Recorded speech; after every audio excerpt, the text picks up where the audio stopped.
মধ্যপ্রাচ্যে ক্রমে তীব্র হয়ে উঠছে যুদ্ধ পরিস্থিতি।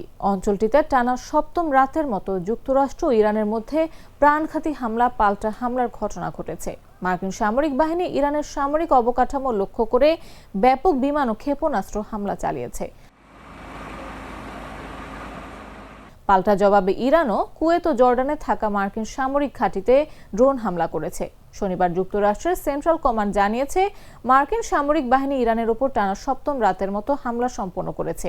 এই হামলায় যুদ্ধবিমান, ড্রোন এবং যুদ্ধ জাহাজ ব্যবহার করেছে তারা। সেন্টকমের পক্ষ থেকে জানানো হয়েছে, ইরানের নজরদারি কেন্দ্র, সামরিক লজিস্টিক অবকাঠামো, ভূগর্ভস্থ অস্ত্রাগার এবং সামুদ্রিক সক্ষমতা ধ্বংস করতে এসব হামলা চালানো হয়। 17 জুলাই পূর্বাঞ্চলীয় সময় রাত 9:30টায় এই হামলা শেষ হয়। মার্কিন কমান্ডের বিবৃতিতে বলা হয়েছে, মার্কিন প্রেসিডেন্টের নির্দেশনায় সেন্টকম ইরানকে জবাবদিহিতার আওতায় আনছে। একই সঙ্গে ইরানি বন্দরগুলোর বিরুদ্ধে নৌ অবরোধ পুরোপুরি কার্যকর করা হচ্ছে। বর্তমানে মধ্যপ্রাচ্য জুড়ে 50,000-এরও বেশি মার্কিন সেনা মোতায়েন রয়েছে। যে কোনো পরিস্থিতির জন্য তারা সম্পূর্ণ প্রস্তুত ও সতর্ক অবস্থানে রয়েছে।